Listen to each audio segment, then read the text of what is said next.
Hi friends, இன்றைக்கி பிரேக்ஃபாஸ்ட்டுக்கு இடியாப்பம் தேங்காய் பால் காம்போ தான் பார்க்க போகிறோம்.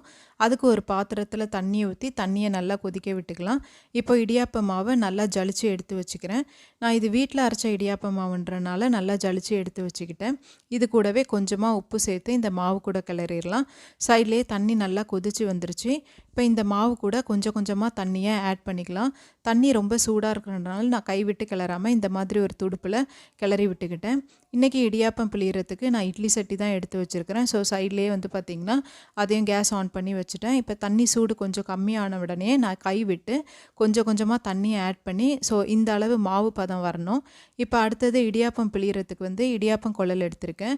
இது உள்ளே பார்த்திங்கன்னா கொஞ்சமாக எண்ணெய் விட்டு நம்ம தடவி வச்சுக்கிட்டால் இடியாப்பம் பிழியறதுக்கு நமக்கு ஈஸியாக இருக்கும். ஸோ இடியாப்பம் எனக்கு இந்த அளவு நல்லா பிழியறதுக்கு ஈஸியாக இருக்குது.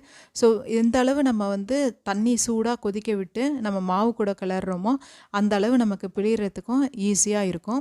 இப்போ இந்த இடியாப்பத்துக்கு இன்றைக்கி சைட் டிஷ் பார்த்திங்கன்னா நான் தேங்காய் பால் தான் அரைக்க போகிறேன். ஒரு அரை மூடி அளவு தேங்காய் எடுத்து நான் இந்த மாதிரி குட்டி குட்டியாக கட் பண்ணி எடுத்து வச்சுருக்கிறேன்.